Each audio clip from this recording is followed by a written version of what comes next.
রাধে রাধে, সুপ্রভাত গিরিশোনা।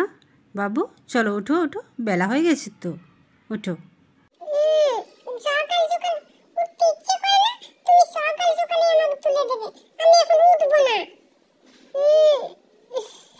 উঠবো না এখন না।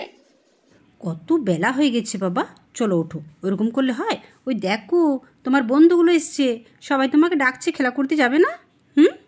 চলো চলো ওঠো ওঠো ওঠো। ওরা কি টাইম পায়নি? সকাল সকাল চলে এলো আমাকে ডাকতে খেলার জন্য। না না, সকাল সকাল আমি খেলা করতে পারবো না, আমার সকাল সকাল কিছু ভালো লাগে না, উঠতে ইচ্ছে করে না, সারা রাত গরমে একটু ঘুমোতে পারছি না। আচ্ছা ঠিক আছে, চলো স্নানটা করে নাও। মা, আমি আজকে ছাদে স্নান করব, আজকে আমি রুমে স্নান করব না। আচ্ছা বাবা ঠিক আছে, তাড়াতাড়ি চলে এসো, এসো তাড়াতাড়ি এসো।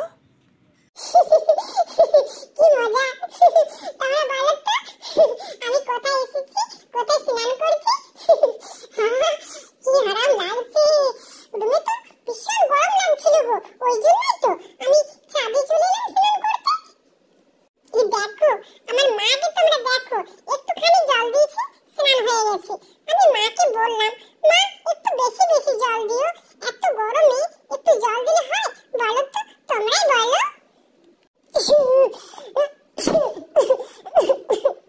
গিরিশোনা কি হয়েছে? আর একটু জল নেবে?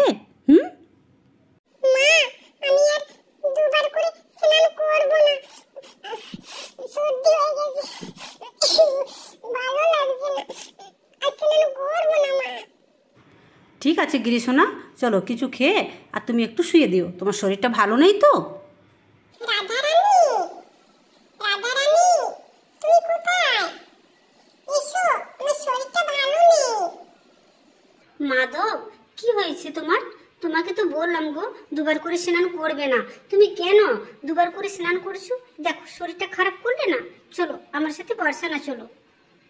রাধারানী আমি যাব, এখন যাব না, তুমি যাও। ঠিক আছে মাধব, তাহলে আমি আসি, আমার অনেক কাজ আছে, তুমি কিন্তু নিজের ধ্যান রেখো, ঠিক আছে? আমার আজকে কি শরীরটা